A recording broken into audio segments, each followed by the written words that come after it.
Hai guys, jumpa lagi bersama saya di channel Pernikahan Palsu. Dan kalian yang pencinta sinetron Pernikahan Palsu, jangan lupa klik dan subscribe-nya ya. Terima kasih. Sementara Nenek Yani di mobil melihat Nila, dan sopir itu suruh ngejar Nila. Dan Nenek Yani pun nelpon preman, sementara Nila dibawa ke sesuatu tempat. Dan orang itu pun berkelahi, dan Nenek Yani pun cuma bisa melihat dari mobil. Dan Nila dibawa ke Nenek Yani, dan Nila pun menceritakan bahwa yang nyulik Epan itu pasti Mas Awan. Dan Nila sama Nek Yani mau lapor polisi, sementara Aji nemui Cynthia dan Sander cuma diam. Dan Sander nanya Aji, dan Aji bilang gak ada yang hilang, dan Sander mulai curiga. Sementara Nila dan Nek Yani lapor ke polisi, dan mereka pun pamit. Sementara Aurel sama Isman pulang dari rumah sakit. Dan di sisi lain Awan marah sama anak buahnya.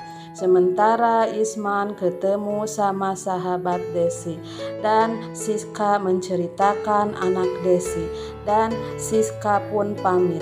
Dan di sore hari Isman sampai di rumah, dan tak lama kemudian Nek Yani pun datang.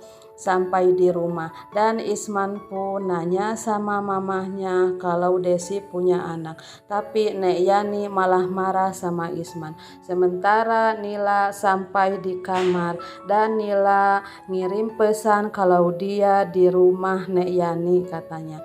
Dan Nila pun mikirin Epan, dan dia menangis. Dan Isman mikir Desi, dan Aurel memaksa, benar mas kalau Mas Iman punya anak lagi dari Desi. Sementara Awan mikir kalau dia pasti sudah dilaporkan ke polisi dalam hatinya, dan gua harus hati-hati. Sementara Sander nanya Nila sama ibu kontrakannya, dan Nila tidak ada di situ lagi. Sementara anak buah Nek Yani sudah sampai, dan Sander melihatnya. Dan di sisi lain Nila di kamar mikir Epan, dan tak lama kemudian Nek Yani datang, dan dia bilang kalau jejak Epan sudah ditemukan. Sementara Aurel nelpon Cynthia dan ngomongin Nila.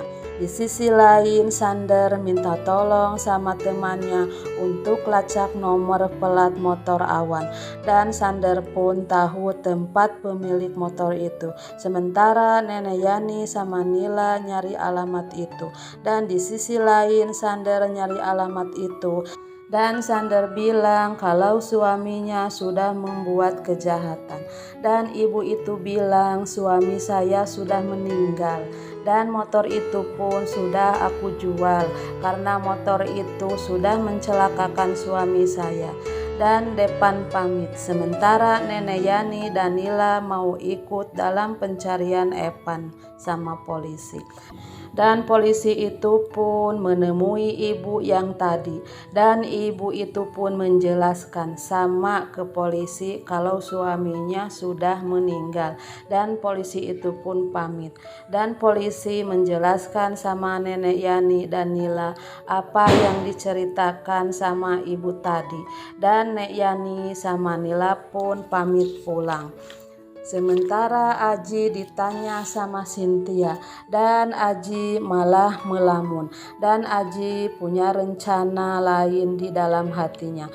Sementara Sander mau melacak nama Hengki yang membeli motor itu, dan sementara Nila di rumah ditanya sama Aurel, dan tak lama kemudian Nenek Yani datang dan memarahi Aurel, dan Nek Yani bilang sama Nila kalau kita buat poster berita kehilangan tentang Epan, dan Nila pun setuju. Sementara Aji dan Cynthia lagi tidur, dan Aji keluar, dan Aji nelpon Nila, dan Nila menutup teleponnya. Sementara warga nelpon polisi ada motor yang terbakar katanya, dan polisi itu pun menanggapinya. Dan di sisi lain Nila di kamar ditemui Nek Yani, ditunggu di meja makan ya, kata Yani.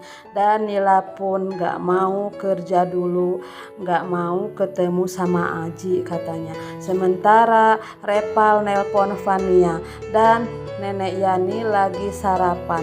Dan Nila ditanya sama Aurel dan Nek Yani bilang jangan ikut campur urusan orang.